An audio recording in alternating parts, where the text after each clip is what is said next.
제가 오늘 말씀드리고자 하는 것은 불교적 인간과 공화국 시민 그리고 교육이라는 주제입니다. 가장 최근에 6월 1일 날 지방선거를 치렀는데 일부 보도에 따르면 서울에서 투표를 하신 분들 중에 60%는 오세훈 시장을 찍고 또 60%는 자기가 사는 동네 구청장 후보 중에 민주당 후보를 찍은 분들이 있습니다. 그러니까 같은 투표를 했는데 어떤 분들은 동시에 투표를 했는데 아마 기억하시겠지만 시장, 구청장, 교육감 후보를 3장을 먼저 받아서 투표를 하셨을 거예요. 근데 서울 시민이 한 몇 퍼센트 정도는 오세훈 시장을 찍고 민주당 구청장 후보를 찍은 겁니다. 그러면 그 전에 대부분의 사람들은 줄투표를 할 거다. 2번이면 2번 쫙, 1번이면 1번 쫙 이렇게 할 것 같은데 한 절반 언저리 사람들은 그렇게 투표를 하지 않았다.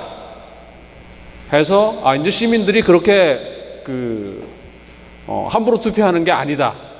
오히려 합리적인 선택을 하고 있다라는 평가를 한 게 있습니다. 그런 면에서 보면 이 공화국이 유지되는 그 근본은 시민적 덕성을 갖춘 시민이 존재할 때 그 체제가 가능하다라는 것이고 우리는 그것을 민주시민교육이라고 부르곤 합니다. 또 최근에 이제 교육의 모델들이 우리가 학력고사 또는 수학능력시험 이렇게 부르는 것과 같은 표준화 교육 모형에서 이제 벗어나서 학생 개인의 개성과 소통, 연대를 중요시하는 민주시민성 교육 모형, 그리고 최근에는 더 나아가서 집단지성, 복잡성, 공진화와 지속 가능성을 투구로 하는 체계 지속성 교육 모형으로 바뀌고 있다고 합니다. 이건 이제 그만큼 개개인의 개성도 중요하지만 우리 공동체를 유지하는 데 있어서 과연 어떤 덕성을 갖춘 시민들이 존재할 때 그것이 가능하냐에 대한 의문이기도 한 것입니다. 그러면서 제가 오늘 말씀드리고자 하는 것은 민주시민이 민주공화국을 유지하는 최고의 조건이라고 한다면은 우리 불교와 민주주의, 그다음에 불교적 이해와 공화국 시민은 어떤 관계가 있고 어떤 공통점이 있고 어떤 관계가 있을까? 따라서 우리 불교적 이해와 이런 어떤 가르침이 민주시민 교육에 얼마나 큰 도움이 될 수 있을까라고 하는 부분을 알아보고자 하는 것입니다. 그동안 우리나라에서 이 민주시민 교육이라는 것은 다양하게 정의되어 왔고 지난 한 수십 년 동안 계속 진행이 되어 왔습니다. 민주시민 교육이라는 이름을 쓰기도 하지만 민주시민 교육이라는 이름을 쓰지 않더라도 사실상 그렇게 보여지는 또는 민주시민 교육을 보다 확대해서 다른 것까지 포함하는 좀 확대된 형태의 민주시민 교육을 그동안 많은 기관, 단체 그리고 사람들이 참여해서 진행해 왔던 게 사실입니다. 그럼에도 불구하고 과연 우리가 그에 적절한 또는 적합한 민주시민 교육을 하고 있느냐라고 하는 것은 별개의 문제라고 생각을 합니다. 그렇게 된 이유 중에 하나는 이 민주시민 교육을 정의하고 또 담당하는 주체가 너무도 다양하고 또 각자의 입장에서 정의를 내리고 시행해 왔기 때문입니다. 이 모두의 민주시민 교육이라고 하는 것은 결국 어느 누구의 민주시민 교육도 아닌 게 돼버린 것이 아닌가 하는 겁니다. 그런 면에서 이 민주시민 교육이 이렇게 좋게 얘기하면 다양하지만 나쁘게 얘기하면은 종잡을 수 없이 진행된 이유가 뭐냐라고 하는 걸 처음 살펴보게 되면 지금 여기 보이시는 이 주요한 기관들의 로고만 취급을 해놨는데요. 우리나라에서 민주시민 교육과 관련된 기관들입니다. 교육부, 법무부, 중앙선거관리위원회, 국민권익위원회, 하다못해 기획재정부까지, 국립통일교육원까지 민주시민 교육이란 단어를 쓰기도 하지만 쓰지 않더라도 사실상 그와 유사한 걸로 보여지는 기관들입니다. 그래서 과연 무엇이 민주시민 교육이고 어떻게 진행되어야 되는 것인가에 대한 논란이 계속 될 수밖에 없었던 게 현실입니다. 대표적인 사례를 몇 개 이제 말씀드리면 이 민주시민 교육의 법적 정의가 이제 다양하게 나옵니다. 빨간색으로 표시된 부분만 보시면 대체로 그 민주시민 교육 또는 그와 유사하게 생각할 수 있는 교육들을 말씀드릴 수 있는데요. 평생교육, 시민참여교육, 또 인성교육진흥법 같은 경우에는 인성교육, 공동체, 더불어 살아가는 데 필요한 인간다운 성품과 역량을 키운다. 뭐 이런 식의 얘기입니다. 또 서울시 같은 경우에는 민주시민 교육에 관한 조례에 민주시민 교육을 이렇게 정의까지 이제 내리고 있습니다. 민주시민 교육을 법적으로도 정의하는 데 다양하기도 하지만 이 기관들에서 앞서 말씀드린 이런 기관들에서 민주시민 교육이라는 단어를 사용하거나 그걸 정의해서 나름대로의 활동의 근거를 삼고 있는 것들을 쭉 나열을 했습니다. 역시 빨간색만 보시면 되겠는데요. 중앙선관위 같은 경우도 민주시민교육과정, 민주시민교육 연수 프로그램 뭐 이런 것들을 이제 언급을 하게 돼 있고 실제 진행을 하고 있습니다. 통일교육원 같은 경우는 아마 북한 이탈 주민들을 이렇게 교육시키는 곳으로 알고 있는데 여기 같은 경우에도 자유민주주의에 대한 신념과 민족공동체 의식 및 건전한 안보관 등 이렇게 해서 사실상의 민주시민교육을 하고 있는 것으로 이제 확인할 수가 있게 됩니다. 교육부는 당연히 교육기본법과 인성교육진흥법에 따라서 민주시민교육 관련 규정을 하고 있고 이에 따라서 나름의 활동을 진행하고 있습니다. 이 환경부 같은 경우도 환경교육진흥법에 환경교육이라는 이름을 사용하고 있는데 이것도 넓은 의미의 시민교육 또는 민주시민교육이라고 볼 수 있을 거라고 생각합니다. 법무부조차도 법교육지원법이라는 것을 통해서 역시 법교육을 통해서 민주시민을 육성하여 법치주의 구현에 이바지함을 목적으로 한다라고 규정을 하고 있습니다. 또 그 다음에 기획재정부도 아까 말씀드렸지만 기획재정부는 경제교육이라는 의미로 시민교육의 일부를 또 스스로 담당자로 자임을 하고 있습니다.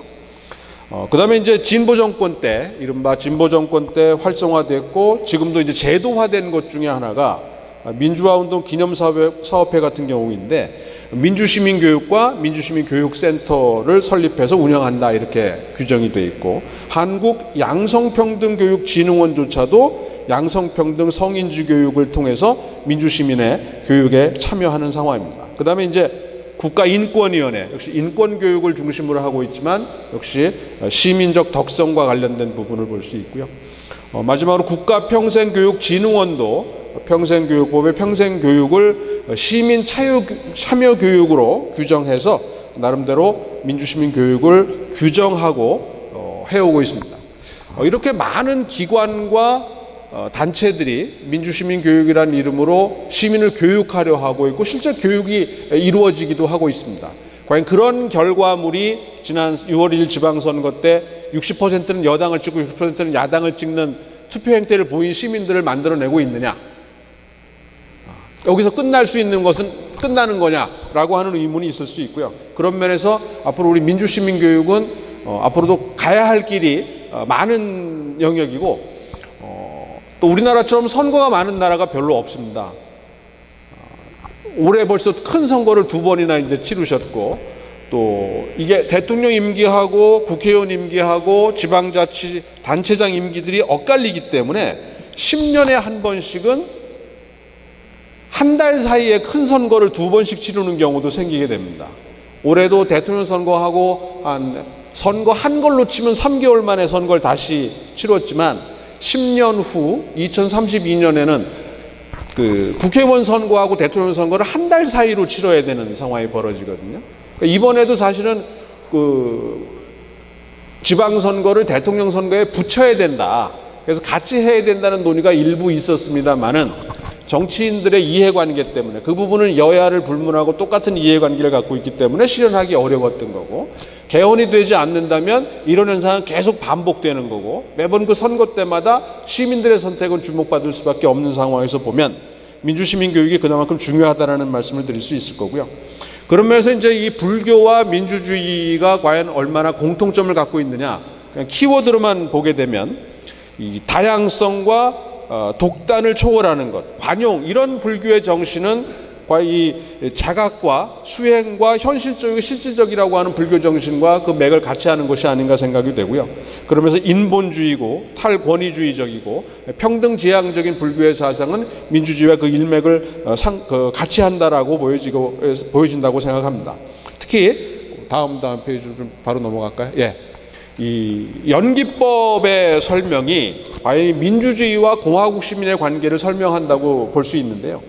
이것이 있으므로 저것이 있고 이것이 생김으로 저것이 생긴다라고 하는 연기법은 민주시민이 있어야 공화국이 가능하다라고 하는 것이고, 민주시민이 됐을 때 과연 공화국이 지켜질 수 있다라고 하는 부분을 강조한다는 측면에선 일맥상통한다고 생각이 됩니다. 그 다음 페이지 보시면 이 불교적 이해와 민주시민 교육을 바로 연결시켜서 말씀드리고자 하는 건데요. 자, 누구나 부처가 될 수 있다라고 하는 것은, 누구나 가능하다라고 하는 것은 바로 민주주의에서 시민의 기본적인 자질을, 누구나 시민이 될 수 있다라고 하는 것을 의미하는 것이 아닌가 생각이 됩니다. 예전 그리스 시대에서의 시민은 균질적인 시민이었기 때문에 2,000명의 시민과 2만 명의 노예가 있었기 때문에 2,000명의 시민 중 누가 공직을 담당을 해도 큰 차이가 없을 것이라는 것 때문에 추첨으로 공직자를 뽑았던 것이거든요. 근데 그건 우린 지금 선거라는 걸 통해서 뽑고 있는 거지만 아무나 시민이 되는 시대가 됐기 때문입니다. 나이만 되면 보통 선거권에 따라서 선거권이 부여되는 거죠. 그자가 어떠한 정도의 시민적 덕성을 갖고 있는지는 묻지 않는다라고 하는 것입니다. 이 삼보의 불교 중에서 사성제, 이 고집, 즉 변화하는 것은 고통이다라고 하는 것과 모든 고통의 원인은 자기중심적인 욕망과 집착이다라고 하는 불교의 가르침은 민주주의 시민으로서의 자제와 관용의 정신과 일맥상통하는 것이 아닌가 생각이 됩니다. 이런 면에서 저는 불교적 이해의 확산과 적용이 민주시민 교육에 아주 중요한 역할을 할 수 있지 않을까 생각이 됩니다. 그런 면에서 이 각 지역에 존재하고 있는 사찰들을 중심으로 한 그 민주시민 교육의 장을 마련해 주는 것들이 필요하지 않겠나. 그래서 이 불교를 포교하는 데도 도움이 될 것이고 또 우리 시민들의 덕성을 높이는 데도 당연히 기여할 것으로 생각이 됩니다. 그런 면에서 그 지역의 사찰들이 지역에 기여하는 그 어떤 계기이자 장이 되고, 그러면서 민주주의의 그 기반이 될 수 있는 공화국 시민과 민주주의 발전에 기여할 수 있지 않을까 생각이 됩니다. 이상입니다. 박수 부탁드립니다. 강병호 교수님께서는 불교적 이해와 접근이 민주 시민들을 위한 중요한 역할을 할 것이다 라고 말씀해 주셨습니다. 우리 김성주 교수님께서는 어떤 말씀하셨습니까?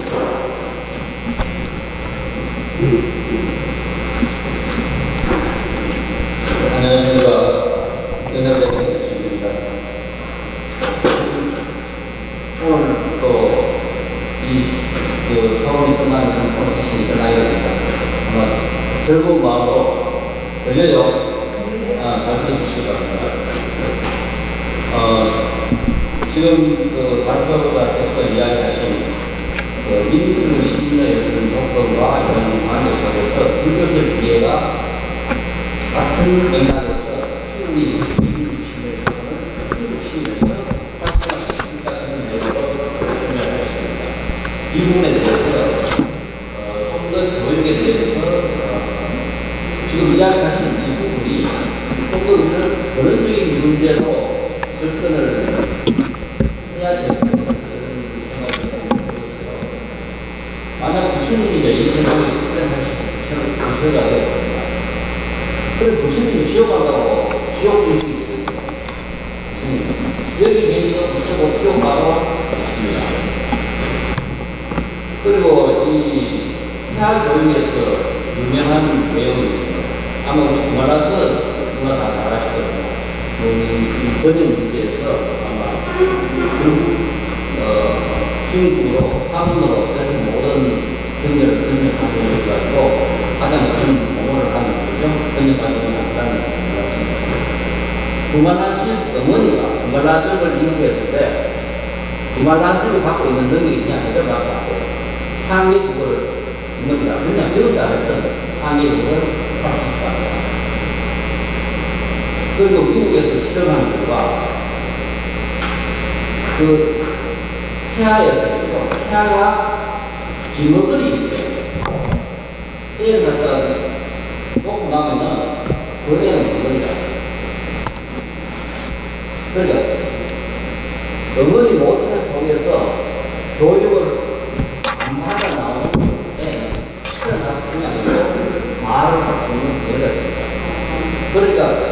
결국은 뭐냐면은 우리가 어머니 모태 속에서 끊임없이 계속해서 공부를 하고 있고 배움을 하고 있어요. 그러니까 모든 교육의 95% 이상이 어린 5살 미만의 친구가 완성된다는 게 아니라 결국은 모든 교육의 거의 전부 다가 태아 속에서 우리가 완성된다고 생각해도 아마 과언이 아닙니다. 우리가 이 교육의 제도는 아마 대한민국가 나는 생각한다고 나는 경제한다 하는 것이 아니고 이것을 바탕으로 조목수가 유럽의 그죠? 유한 노동신문에서 근대 교육을 갖다가 관심을 갖고 나름대로 이것이 유럽 교육의 근간이 되고 지금 우리가 교육받고 있는 이 모든 교육의 형태가 만들어집니다. 이런 상황을 우리가 이해를 할 때 지금 우리가 갖고 있는 민주시민 같은 것은 과연 우리가 민주시민의 자격이 얼마나 우리가 맞춰져 있고 얼마나 우리 달라졌는가. 저는 1970년대 고등학교 1학년이었어요. 그리고 지금 50년 넘어 그까지 지나왔습니다. 그때부터 태어나서 젊은 애들, 어린 애들 보거나 지금 그죠? 나이 든 사람을 보거나 우리나라 민주주의가 소위 발달되는 변화를 하는 것도 우리 사람은 안 돼요. 우리가 이 민주주의 교육에 대해서 어느 정도 우리가 과연 잘 교육하고 있습니다. 유럽이나 미국에서의 이 민주주의 교육이라는 것은 결국은 지금 제가 말하는 그 태아의 교육을 이야기했듯이 모든 이런 교육의 뿌리는 교육의 대부분은 태어나면서부터 모든 교육이 그러니까 실제 우리 스스로가 민주시민으로서 상향이 갖춰져 있을 때 태어난 자식도 그런 어떤 정신을 갖고 태어나서 민주시민이 되고 있습니다. 제가 일요일날 아침을 먹고 TV를 한번 틀었는데 일요일에 하면은 EBS가 이렇게 하면 발표를 잘해요.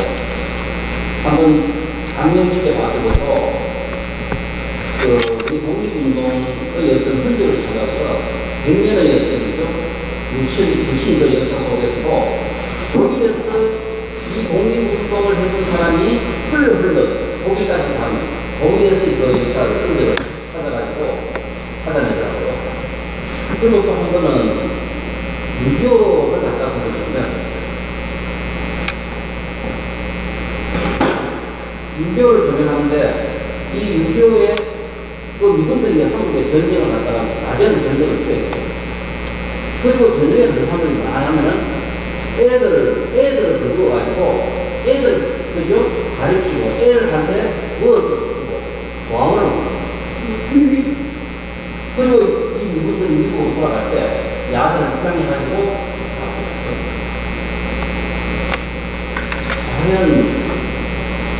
우리는 부처님 그걸 그래도 어릴 때부터 해갖고 우리가 없자라고 하는데 과연 우리가 이런 기본 이런 생각 이런 사상을 바탕으로 정신을 바탕으로 가야 된다면 우리는 얼마만큼 그런 일을 하고 있습니다.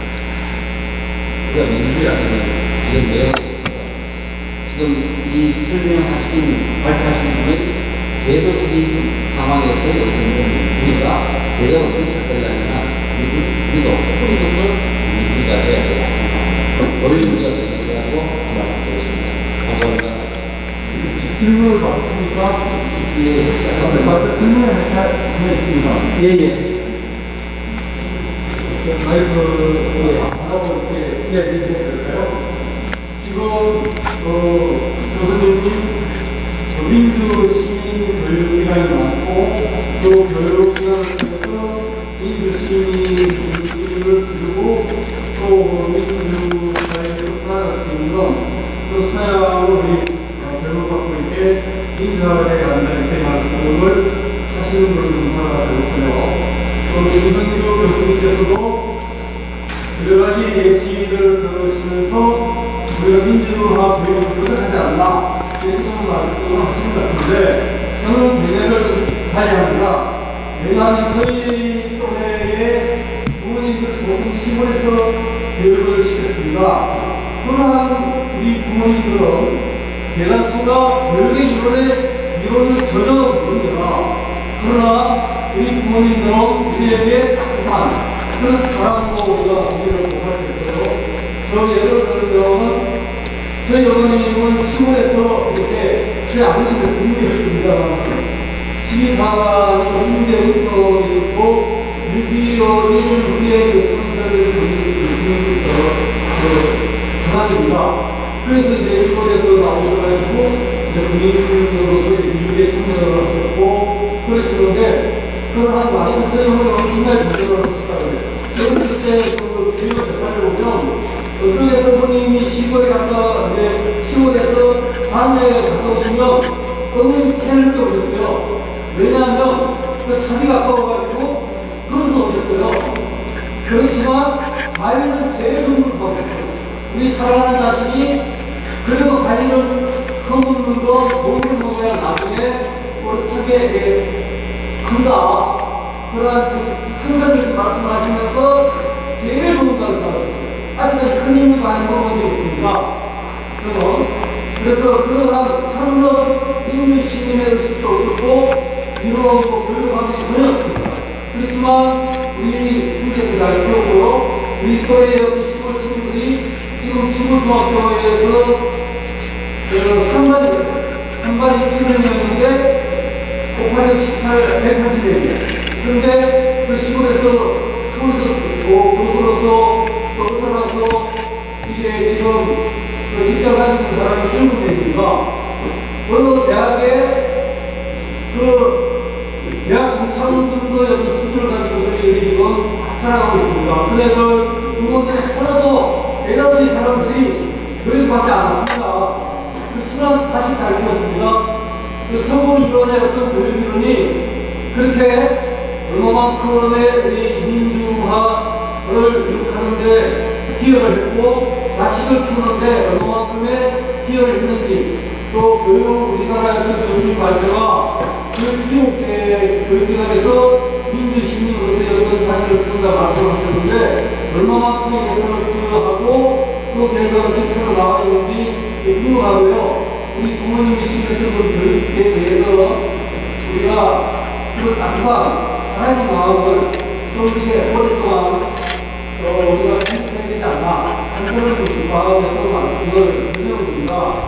그래서 그 7개 교육기관에 대해서 1년에 얼마만큼의 예산을 투여하는지 그리고 얼마만큼의 숫자를 교육을 시키는지 그리고 민주 시민으로서의 어떤 어느 정도 자리를 향상시키는지에 대한 지표가 있다고 하면 말씀해 주시면 고맙겠습니다. 네, 우리 박지철 교수님께서 아마 어머니의 간단 품성이 오히려 민주화 이론이나 체계적인 프로그램보다도 훨씬 더 아마 효과가 있었다 이런 말씀하신 거예요. 네, 뭐 충분히 지적에 공감하고요. 그 교육 수준이 높아야 민주시민이다라는 메시지는 아닙니다. 그러니까 어머님이 가지셨던 뭐 그 시대에 아마 대부분의 모든 어머님이나 부모님이 가지셨던 의식은 그 사랑 말씀하신 사랑과 희생과 헌신과 기여라고 하는 거죠. 그거는 가족이라는 공동체 더 나아가서 우리 국가의 공동체 아마 대부분의 경우에는 가족이라는 범위 안에까지의 공동체였겠죠. 그게 좀 더 넓어져서 이제 그것이 지역, 그 사회, 국가라는 공동체까지 이어져야 된다라는 의미였지. 따라서 그런 의미에서는 어머님도 충분히 민주시민이셨던 거죠. 그러니까 교육 수준이 높고 낮음이 민주시민 여부를 결정하는 건 아니거든요. 그러니까 그런 의미에서 그거는 조금 구별이 돼야 된다고 생각을 하고요. 그 말씀 두 번째 질문에 그 예산과 이 성과와 관련된 부분은 사실 그 예산이 얼마나 투입된지는 제가 지금 파악을 하지 못했습니다. 다만 여기서 이제 말씀드리고 싶었던 것은 지금 이 기관들이 전부 그걸 자신의 사업으로 하려고 하는 게 문제입니다. 그러니까 행정안전부는 행정안전부에 그런 사업을 하도록 법을 만들고 싶어 하고 국회는 국회에다가 그걸 또 하는 법을 만들고 싶어 하고 법원은 또 법원 나름대로 이렇게 하고 싶어 하는 겁니다. 그러다 보니까 중복 예산은 많이 들어가는데 그게 과연 효과를 내고 있느냐라고 하는 거는 이제 또 별개의 문제가 되는 거고. 그러니까 독일이 대부분 그 대표적인 예로 이제 그 사례로 들먹여지는데, 그 이제 독일 연방정치교육원에서 국가적으로 하나의 기관에서 그걸 담당하도록 하는 방법이 있는데, 우리 그게 안 된다라는 것이고, 그런 면에서 이제 기관 또는 지역 이기주의의 문제가 오히려 그 본질을 더 해치고 있다라는 의미로 말씀드린 겁니다.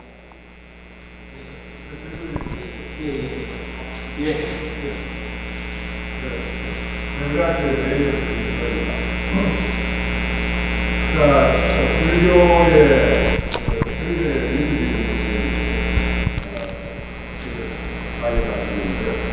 저는 늘 마음속에 있는 것은 불교의 답이 그 하나만 해도 민주적인 사상으로 그런데 문제가 되는 교육을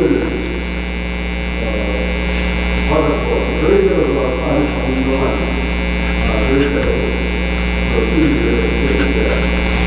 근데 이거 한번 이끌어내는 것입니다. 저희는 이런 민주적으로 생각을 하고 합니다. 그런데 그 민주주의를 시행하고 있지 않는 권력자들이 비민주적인 정치를 했을 때 그것도 보고하는 것이 그 세력의 틀입니다. 나는 그거 틀을 제일 좋아하는데 그거 틀은 반납 문제적으로 비민주적인 그거에 대해서 관함에 가지고 많이 만났는데 보면 건수하고 앞으로 이거는 비민주적으로 거의 제대로 했습니다. 그런데 비민주적으로 통치하는 권력자에 대해서 그걸 잘 보고가 있는 것이 민주적인 정신입니다. 거기에 대해서 하루를 민주적으로 통치하고 하루를 하는 것이 민주적인 정신입니다. 그에 대해서 묻고 싶습니다. 질문이 너무 어렵지 않습니까? 우리 교수님 질문이 너무 어려운 것 같습니다. 어쨌든 발표자니까 개인을 간단하게. 그러니까 이게 이렇게 두부 자르듯이 OX로 할 수 있는 문제는 아닌 것 같고요. 아마 지금 진행 중인 상황들을 말씀하신 거라고, 지금까지 쭉 지켜보신 거를 말씀하신 거라고 생각이 되는데요. 그러니까 안타깝지만 지금 똑같은 문제를 두고 한 40%의 사람들은 민주적이라고 생각할 거고요. 똑같은 문제를 두고 한 40% 정도의 사람들은 비민주적이라고 생각하고 있는 상황입니다. 그러니까 대단히 주관적인 정의와 기준이기 때문에 지금 제가 대답을 드릴 수 있는 사안은 아니지 않겠나 생각합니다. 그래요. 제가 한번 질문을 해보겠습니다. 민주라는 것은 반드시 이루어져야 해요. 또 민주화나 민주화의 개념은 우리가 가야 할 길인데 그 길에는 많은 시간과 많은 논쟁과 많은 갈등이 필요하다. 그래서 시간이 진행되면서 한국의 민주화와 민주주의의 발전이 될 것이다. 이렇게 제가 정리를 드렸습니다. 네. 자, 박수 부탁드립니다.